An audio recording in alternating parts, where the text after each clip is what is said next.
All right. It's 6:30, guys. Come on in and have a seat, and we'll get started.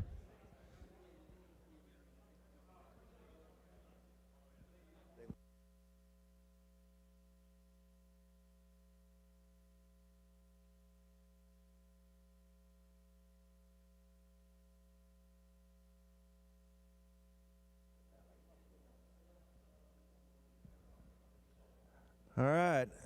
Hey, guys, welcome to the second meeting that we've had this year of the COVID. Just a few things I want to announce before we get started with other guys coming up here. We got an email this week about the rule books being sent out to the TASO. And so as soon as they get them, they're going to send them to us, and then we'll issue them. Is that right, Pat? And so as soon as we get them, we'll get you the books. So just so you know that, scrimmages will be assigned next week.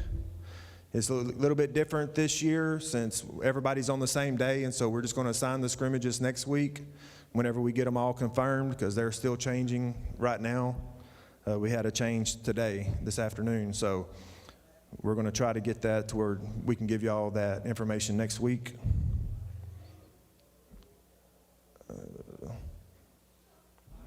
Let's see. One thing that we did get this year that I meant to say last week was we got a $5 pay raise per game. And so that's going to help us out a ton since we're getting 50% of the stands now, right? It's going to break even. Yeah, I know. All right.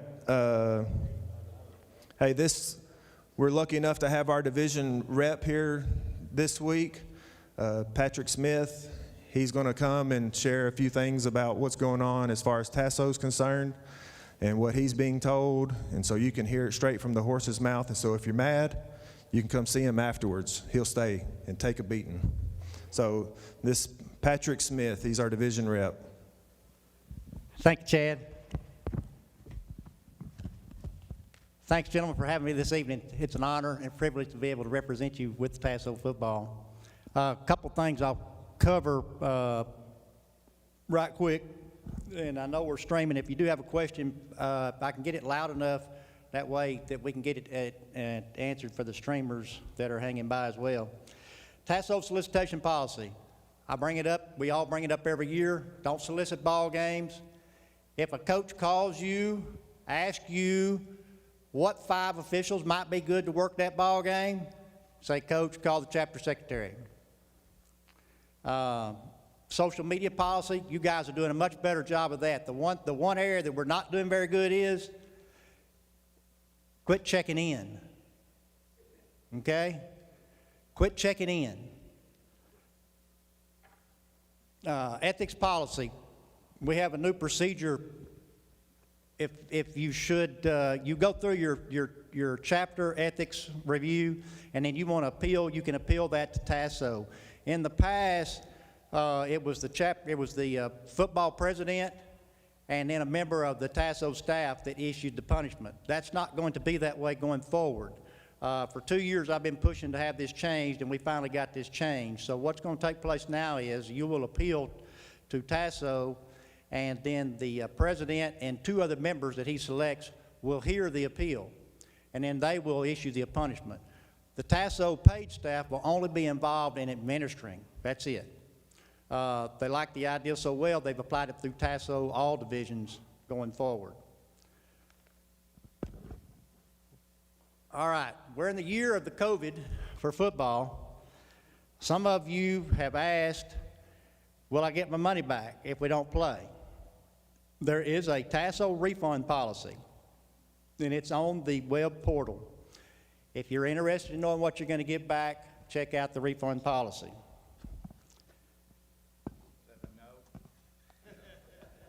No, it's not. It's not a no. It's a sliding scale. I will say that.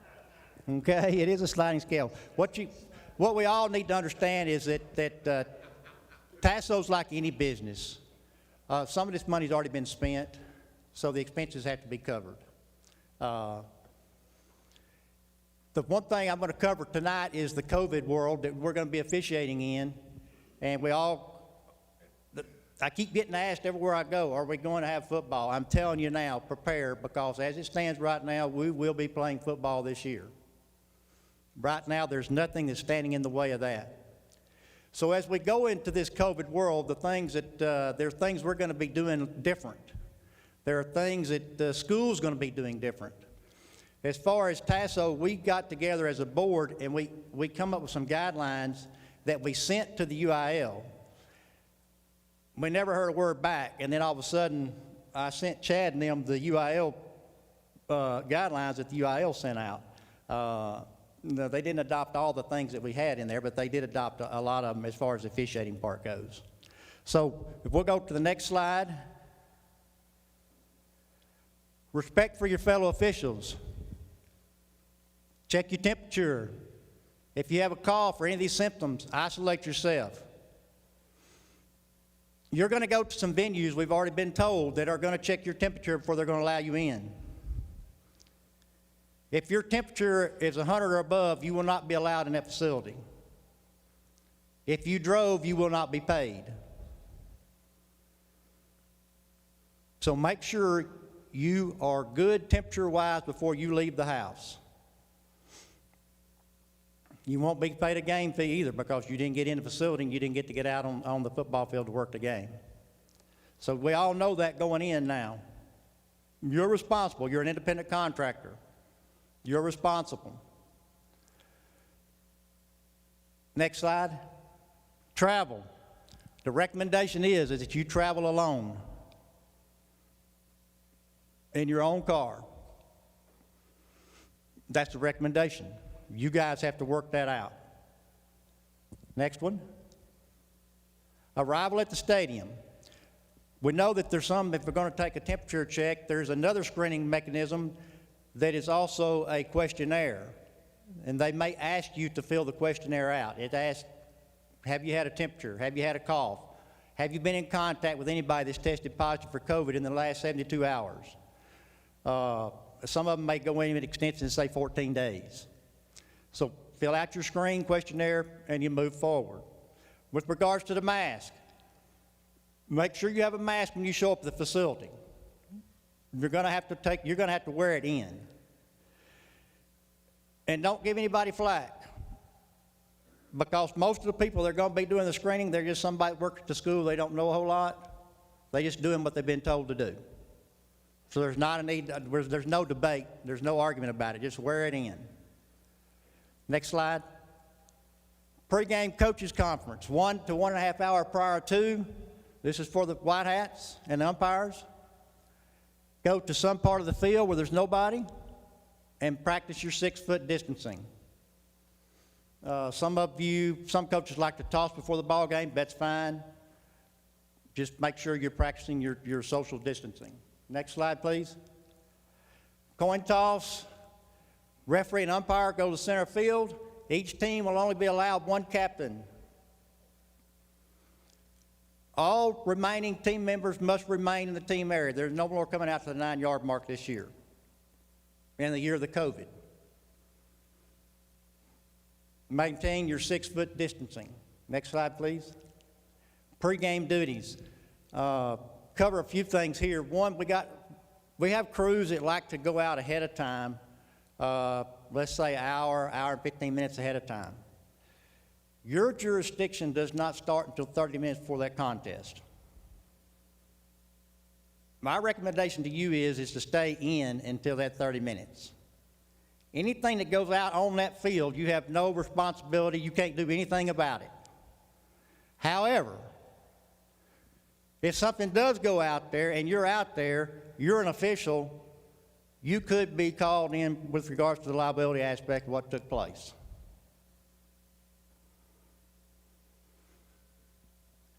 While you're doing your pregame duties, don't bunch up. You know, a lot of times I know my crew, they walk together. Don't walk together, separate. Find you something else to do. Next slide, please. Chains and down box. The school is supposed to have the down box and chains sanitized prior to you arriving. I see a lot of snickers, okay. Will it get done? I have no way of knowing.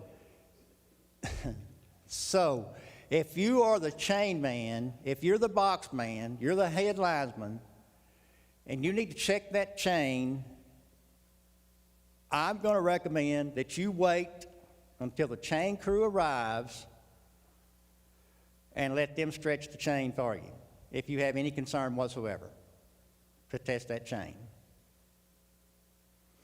Or you may take a set of gloves, wear your gloves, check it, and then throw your gloves away.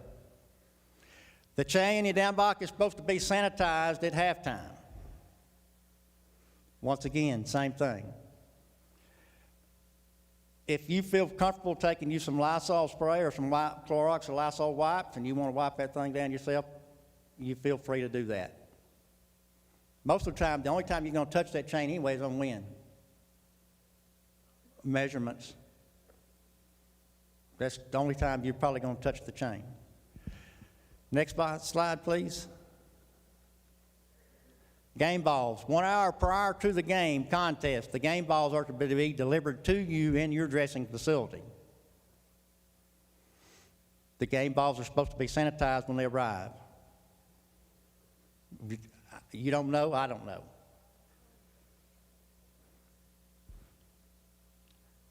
With regards to your dressing facility, we're getting word, we already know some schools that are not going to let you dress in the facility. I've got any baseball umpires in there? I know I got a couple. Dress in the car, right? Okay, football officials, you may be dressing in the automobile.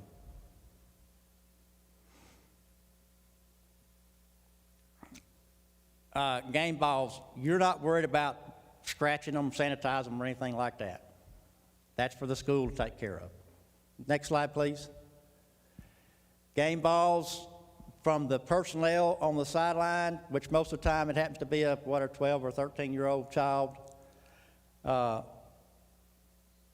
get a ball until you're ready for a ball. A lot of times they like to throw it right out there to you. So we're just telling you, stop them early. It's going to be a procedure change for all of us. Next slide, please. Officials, this year you may wear a mask if you want to officiate in a mask. You may wear gloves. I recommend you take a small thing of hand sanitizer with you when you go in your pocket. And you may have an electronic whistle.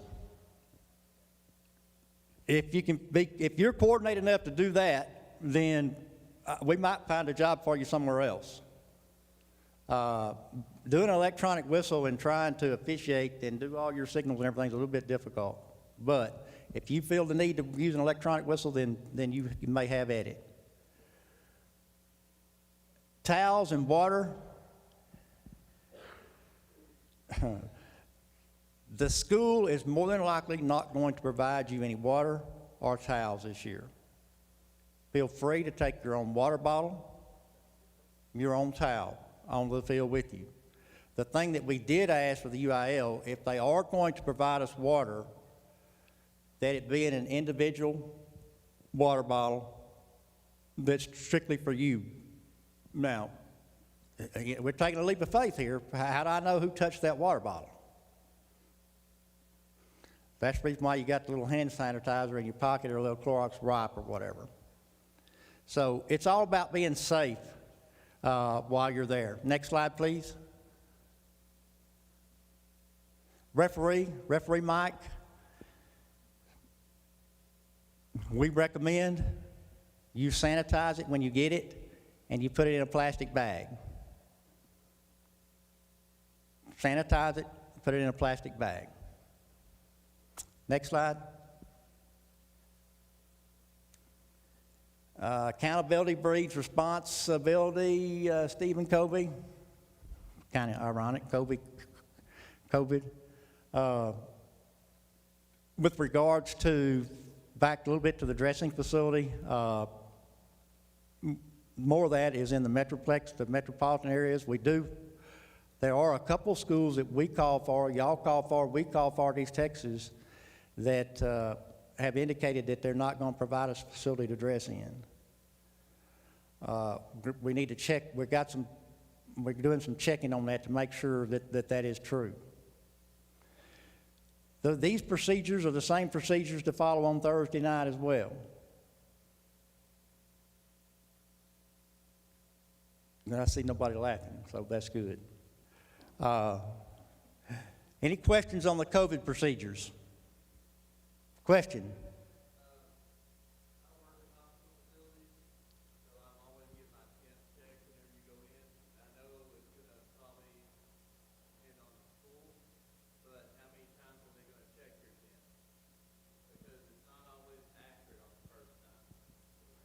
All right, the question is it if a facility checks your temp, when you enter, how many times are they going to check your temperature? And to tell you the truth, I don't have an answer to that. My guess is they're going to check you one time, and if you pass, you're going through. If you don't, they're sending you out.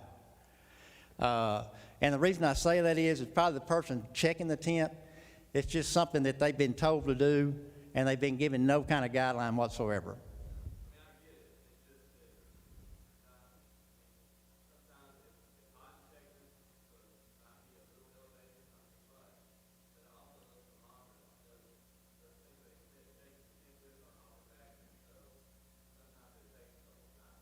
Let me tell you, I totally agree with that because my youngest tested positive for COVID.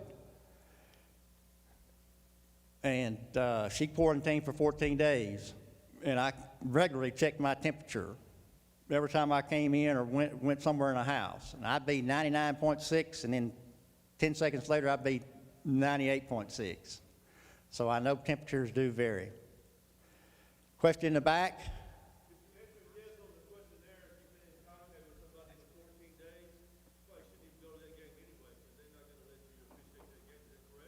Say that again, please. On the questionnaire, you said there's a question that's going to ask you if you've been in contact with somebody the last 14 days. If you answer yes, are they going to let you officiate the game? No. Okay, we shouldn't go either way. So the question is, if you get screened by the questionnaire and it asks you if you've been in contact within 14 days of somebody who tested positive for COVID, and you answer yes to that question, no, you did not meet the screening criteria, therefore you will not be officiating that ball game. You ought to know that ahead of time, and your secretary ought to get the call. Exactly right. And you guys, if you test positive or you are around somebody who tested positive, you need to get with the assigning secretary immediately. You also need to get with your crew members if you were around them, because that's going to change the whole makeup of that night more than likely. Things are tight right now. They're not just tight here at the Tyler chapter, they're tight at the East Texas chapter, they're tight at the Commerce chapter, and they're tight at the SFA chapter. Any other questions on COVID? Good. COVID's going to be an interesting thing. Not all questionnaires are going to be the same. Each school has responsibility for their own questionnaire.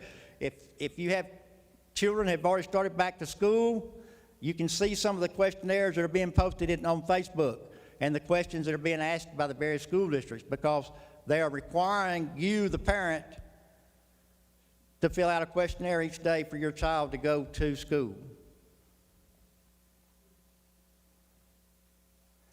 I'll throw a little plug in here for the New Members Academy. The New Members Academy is myself and Bruce Tiff and Norm Richardson out of the Houston chapter that are instructing the New Members Academy. We do it on Wednesday evening at 7 o'clock.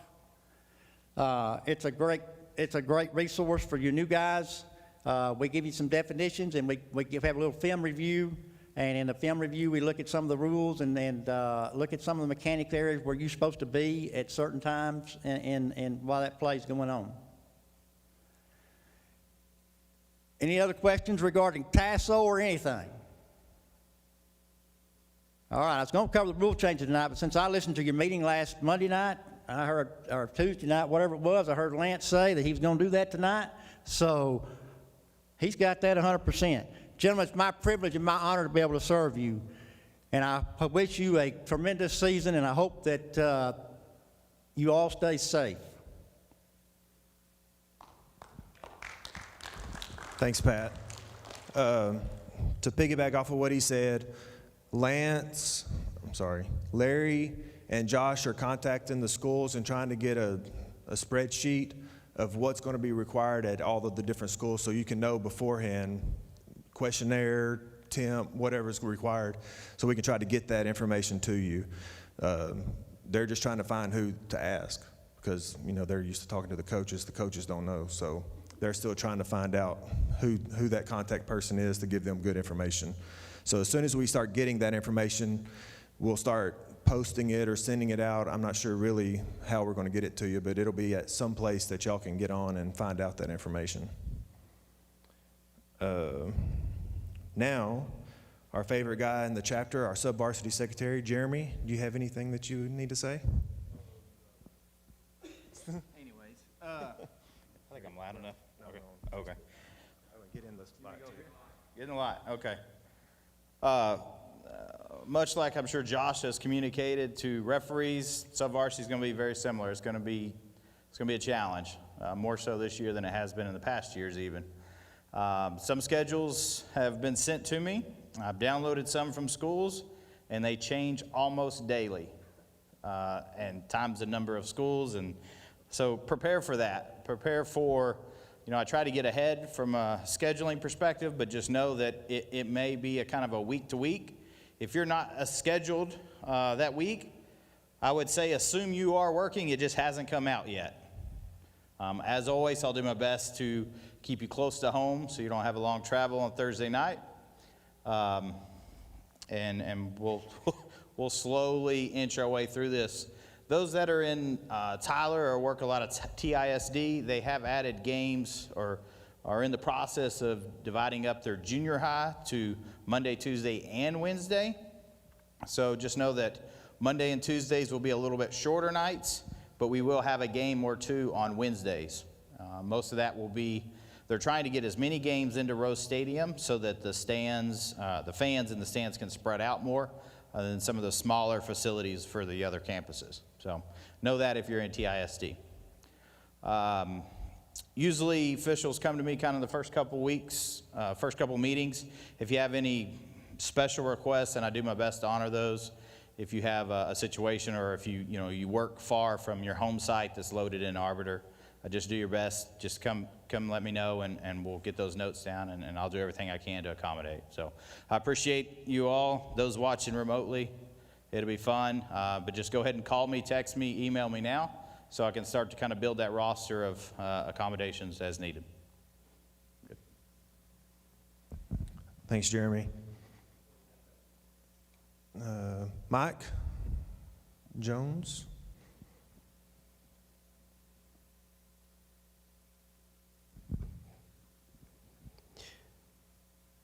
Much like Tasso, we have the same thing here in the Tyler chapter about your dues. If we don't play, it's a sliding scale. We'll slide it till next year. I'm kidding. We hadn't even talked about that. We'll cover that when the time comes. Because we certainly hope that that's not an issue for any of us. Our new members, and I didn't get to go to that meeting tonight because I was in the referee meeting, but our new members, once you get the email confirmation back from Tasso that Mike Fitch signs and says you're good to go, you have your number assigned, make sure that you send that to me. Screenshot it, send it to me. At that time, I will put you in Arbiter, because some of you have come and said, I'm not getting any of these emails that I hear y'all talk about. Well, that's because you hadn't sent me that screenshot, and I don't know that Tasso has approved you, because once you pay your money and they start that process of the background check, they're going to finish that before they send us that for us to put you in Arbiter. So we're not going to put you in Arbiter until Tasso says you're good to go. So the minute you send that to me, I'll put you in Arbiter. Now, I'll send you an email to that effect, and there'll be a welcome from Arbiter. What I need you to do, though, is when you fill out your profile, there's a box over there that talks about that you're ready. maybe even it says active, please check that box. Because when you go to Arbiter, you'll see that sometimes your name is in blue. And I have to go in there and act like I'm you and change that, that you're ready. So once we've put you in there, you're ready. Whether you're ready or not, you're actually ready as far as Arbiter is concerned, okay? So that's why that those sometimes will be blue. Sometimes you'll look at a roster and it'll be in different colors and different names. That's something that we've done for our benefit, so don't worry about that, and don't ask me because I can't tell you. There are some other rules that TASO has about when you pay your dues. Now, our chapter president can go in there and look at that list, and I can tell you at this time of the year, there are a lot of our members currently sitting here in this room or watching that have not paid their state TASO dues. I can't affect that. Nobody in this room can affect that but you. So if you haven't done that, there's one way to do it. It's online with a credit card, and they may take other things, but I can't do that. So no use asking us how you get those dues paid. You go to taso.org and you handle that yourself, because there will be a time coming up fairly quickly that we have to go and check that, and if you haven't done that, you can't go even to a scrimmage. So please handle that. And I'm telling you, we're way below half on those numbers. I know it's been a weird year, but please go make sure that you've paid those TASO state dues. And don't ask me if you paid them. I don't have a clue. That's your deal, okay? All I know about is your chapter dues. If there's a new member that has a question, anybody has a question about dues or that kind of stuff? Okay, I'll be up here if you want to pay your dues, and be glad to take them. And anytime you have a question about anything like that, or something weird is happening with Arbiter, I don't know a lot about Arbiter, but please let us know and we'll try to get that corrected, because as you know, that's how we get emails out to you, is through Arbiter. So if your Arbiter account is not working, then you're not getting them. But we do get a bounce back. If I send out 170 emails, like somebody, I guess Josh sent out the one about the meeting tonight, it'll come back and tell that guy 170 emails were sent and none were returned. So we're assuming then that you got those at some email address that you provided in Arbiter, okay? But if anything ever goes haywire, please let us know immediately and we'll try to get that fixed for you. I actually had a problem with a guy the other day.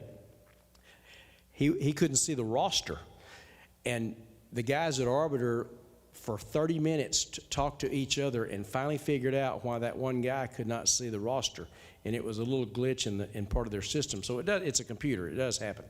So but we did get that worked out, and we're always glad to get those things worked out in Arbiter. But any questions about that, please let us know and we'll fix it for you. I appreciate it. So if you know somebody who's not getting those emails, get some information to us so we can make sure that they're getting them. Because like he said, that's the way we're going to communicate with you guys. All right. Lance? Oh, Patrick forgot something. Everyone, come on. COVID related. We all know coaches, right? Try to get the advantage. Coach so-and-so is going to come to you and say, so-and-so tested positive, and he shouldn't be here playing tonight. That's not us. We don't address that. That's the game administration and whoever, but we don't address those issues. You sanitize that first? Oh, I did. You know what? I didn't practice right. Give me some spray. I'm going to go over some rule changes here. I'm not going to go over all of them. I've kind of broken them out.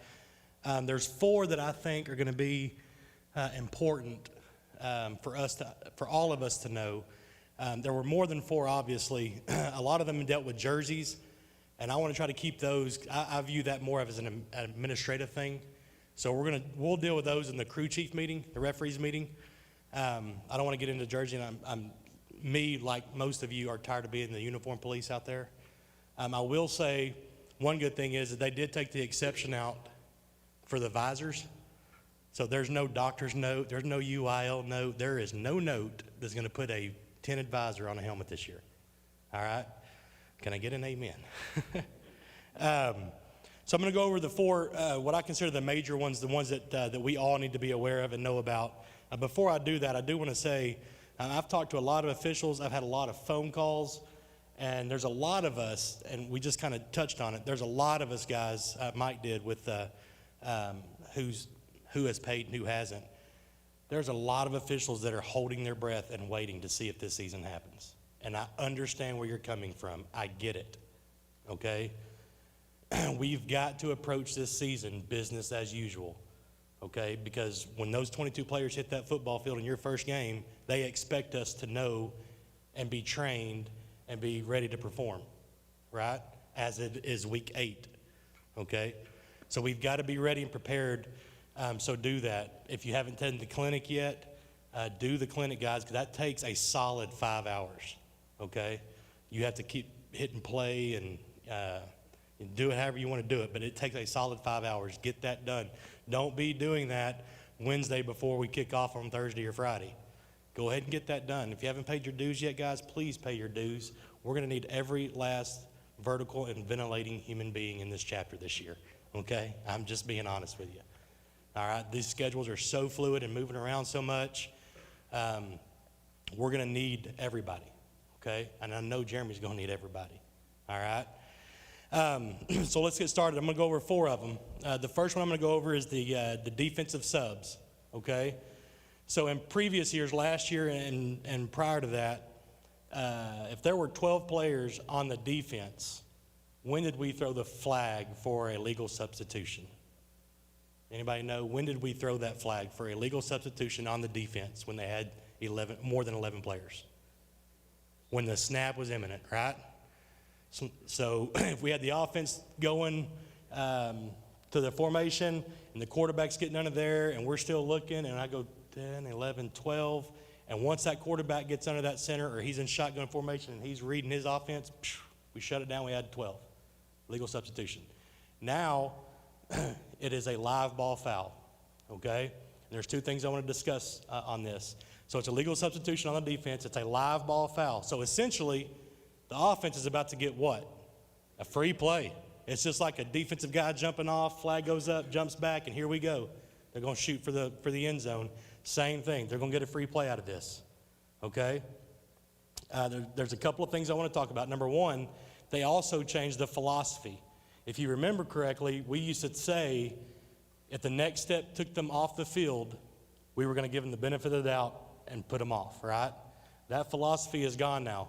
They have got to be off the football field, 100% off the football field. No more next step takes them off, no more next step and a half, which I'm glad it takes some gray area out for us, does it not? Right? So he's either off the field or he's on the field. We're going to get him, okay? The second thing, and I can see something like this happening, okay?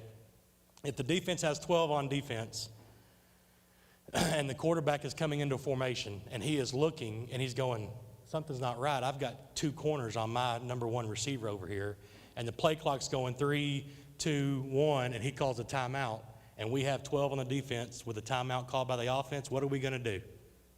We're going to put it on the defense. Illegal substitution on the defense, okay? Second thing, if he goes the same situation and he's reading the defense, he's trying to figure out what he's going to do, and he sees 12 players, and all of a sudden, 5, 4, 3, 2, 1, I still don't know what's going on. I have got no timeouts left. When we go delay a game, what are we going to do? We're going to put it on the defense, okay? That's what they're trying to do. They are trying to get that responsibility on the defense, okay? So now it's a live ball foul. Once that ball snapped, we got 12, flag comes out, we play it just like a regular football down. Okay, we deal with it afterwards. Okay? Second thing, and I'm go over this, I may need your help here, Chad. Defensive line and the way they're lining up on a scrimmage play, on a scrimmage kick. Okay? Be that a punt, a try, a field goal, scrimmage kick. We can no longer, it used to be you could line up over the snapper, right? Okay, but you had to give them what? 1 count, 1 second, right, before you hit them.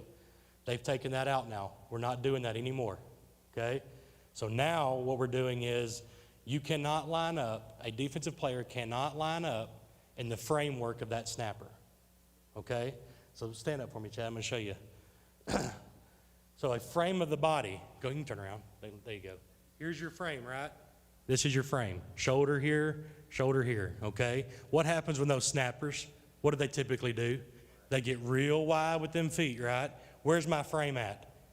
It's still right here, okay? I can still line up in the gap as long as I don't get his frame. I'm not lined up over his frame. I can still get in that gap, right? I'm not worried about his shin, okay? My frame is right here, okay? Good rule of thumb, and we talked about this in the referees meeting here. If you will have your umpire, it's going to be easy to do on field goals and tries, okay? If you'll have your umpire, when he's standing over that ball, right, and he's like this, shoulder width apart, and me as a referee, I release my umpire, okay, you're good. He turns around, just walk it out. You should be able to walk to your position as an umpire. If you can't, then you've got somebody lined up over that snapper, and we got a problem, and we need to talk to them. You need to get over. You need to move. Go. Okay? Any questions on that? From a punt standpoint, it's going to be a little bit different because the umpire's back there with us, right? So, again, on our crew, I release my umpire after every play. So he's going to stand over the ball until I see that we have no more subs, and I'm going to say, you're good to go. He can take one last look, okay? There's nobody over that center. I'm good, and come back. He's going to be at an angle a little further back, so if they do a defensive shift, he's got to be aware if somebody shifts over that center. Now, that's within 1 yard. All of this is within 1 yard, okay? If that nose guard lines up a yard, if we're on the 30 and he lines up on the 31.5, can he do that over the center? Absolutely. Absolutely, okay? Still has to give him that 1 count, but he can line up with that center as long as he's beyond a yard, okay? Yeah, Toby.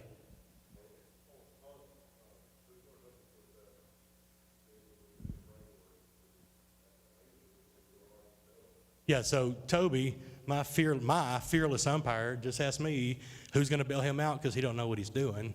And oh my gosh, y'all are killing me.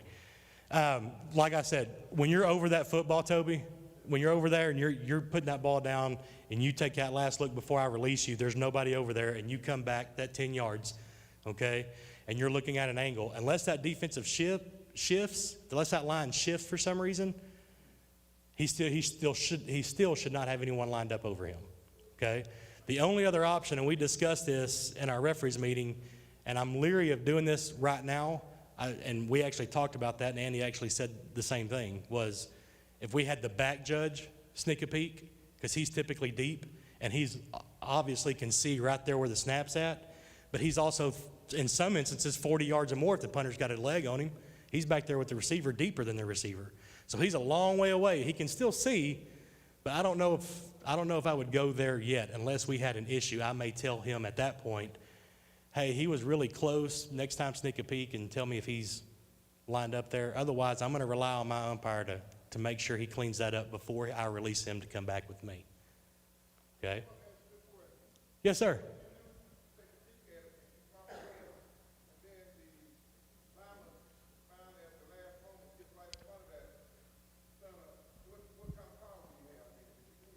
What kind of, I'm sorry. It would be a live ball foul. Yep. Yes, sir. Yeah, it's not going to be a dead ball. He asked if someone lined up over the center, would it be a live ball, dead ball foul? It would be a live ball foul. Yep. Okay? All right. Third thing we'll go over.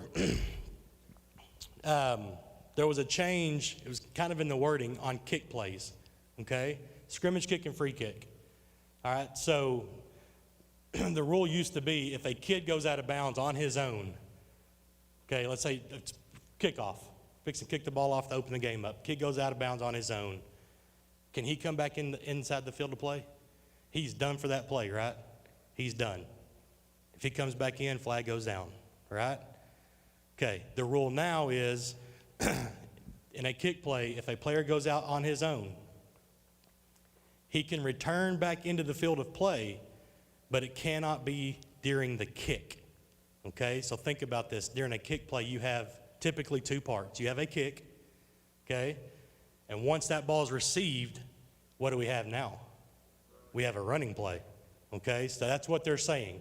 Until we have that reception and we now have a run, he has to stay out. He can come back in and participate, but it has to be at the run side of that play.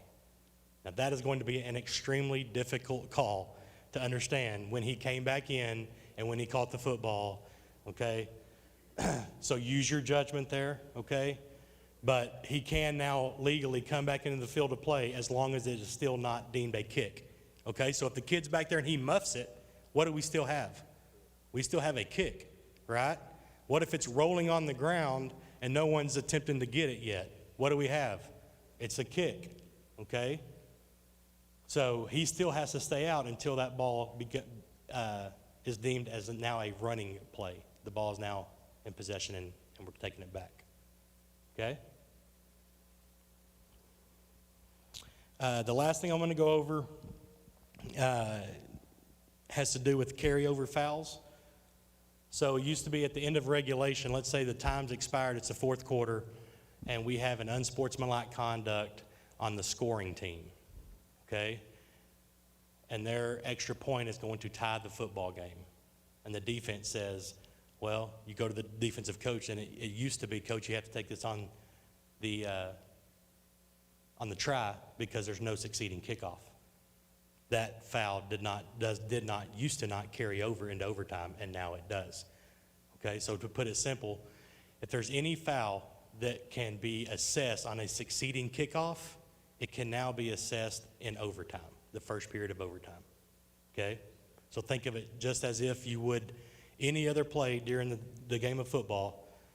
If we're going into overtime and we're going to have an overtime period, or we could have an overtime period with a successful try or two-point conversion, they now have an option. You can take it on the try, or you can take it over into succeeding overtime period, the next overtime period, or the first overtime period. Okay? Those are really, guys, the four big ones.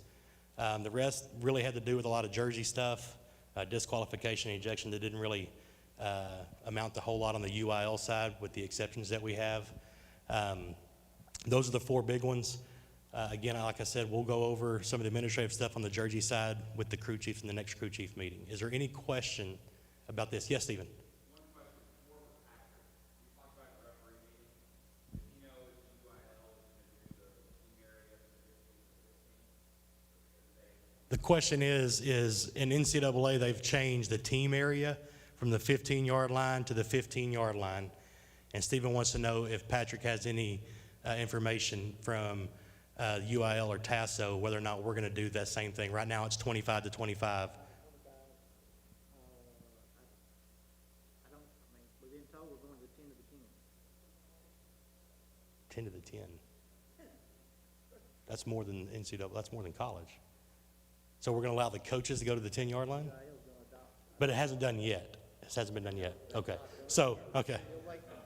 I hope they get our advice for that one, let me tell you. As it stands now, he has not heard if there was anything on this. And I know, I'm almost positive all the high school fields are still going to have 25 to 25. So until I am told differently, my team area is going to be 25 to 25. Yes, we will absolutely send that out if something changes on that.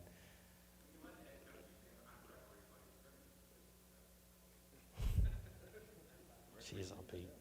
Any other questions about rule changes this year? Thank goodness with the COVID-19 going on that they didn't whack us with some crazy block and blow the waist or 10-second runoff this year like it was last year. It was actually a simple year. Those four are kind of the major ones, and even those are small in my opinion. So it was really a light year on the rule changes, which is a good thing. There were some point of emphasis. If you've done the clinic, you've gone through them. It's the same ones that we have seen over the last couple years.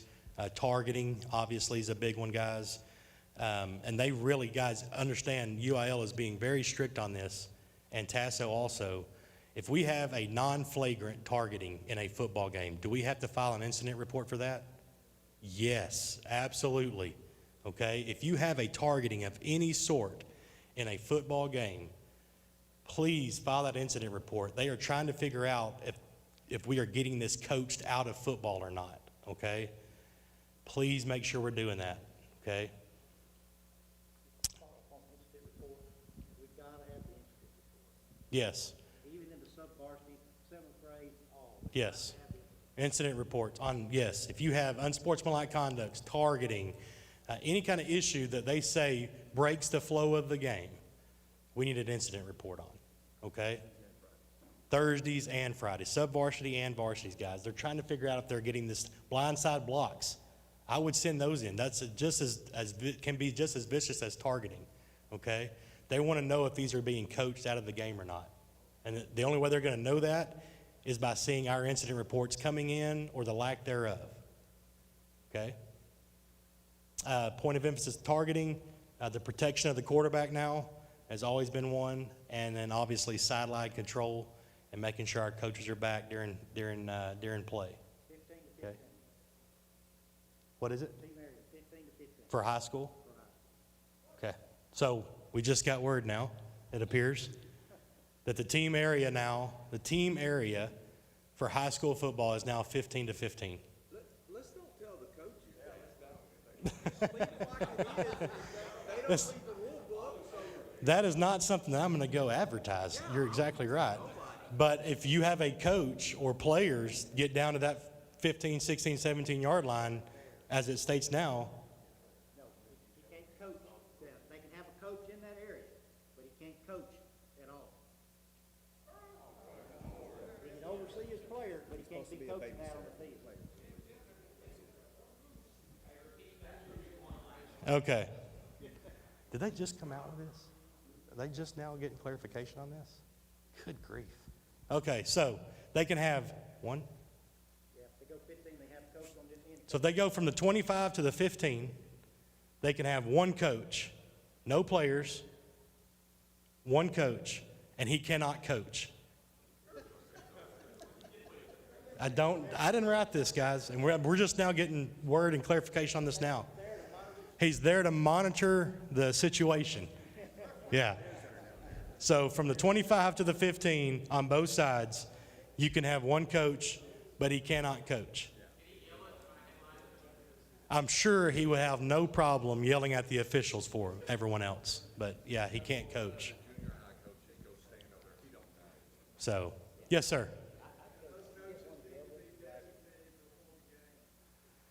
I would say no. The question was, do those coaches need to be designated before the game? And I will tell you, I would say no. At this point, we're just finding this stuff out right now. So at this point, I would say no. They can change.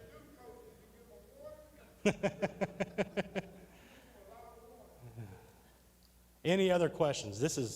We're going to have to go over that. So 25 to 15, one coach allowed on both ends, and he can't coach. So I would begin, if they break that rule, I would assume that we are going to start doing sideline warnings. When we would start with the 5s. Yep. It's a sideline warning. 5-5-15. Sideline warning. Yep. Yes.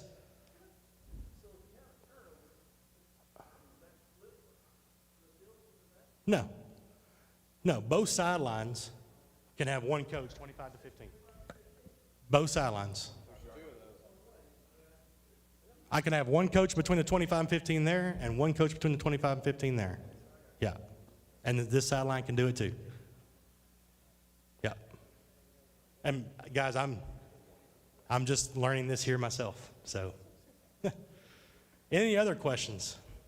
And all right, Chad, here you go. All right. Hey, just a couple more things. Hey, can my Division 5 reps stand up? Yeah, Terry. Where's your, oh, he's back here. Hey, guys, if you're a new member, Division 4 and 5, those are your reps right there, okay? if you have any questions or concerns and you can't get a hold of any of us, those are the guys to contact right there. How about Division 3? Who's the Division 3 rep?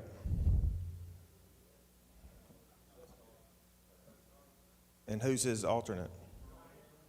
Oh, neither one of them are here. They don't care. But it's Wes Hall and Ron Daniels. Division 2 is Stephen and Jason Waller. Division 2, those are your guys. Division 1 is Brad Frisbee and Scotty. So those are your reps, guys. Use those guys because they represent y'all in our business meetings, our board meetings. We're going to have one right after we finish here. And so utilize those guys. All right, another quick thing we're going to start trying to do real quick is to, if you're a crew chief, can you stand up? If you have a crew, can you stand up?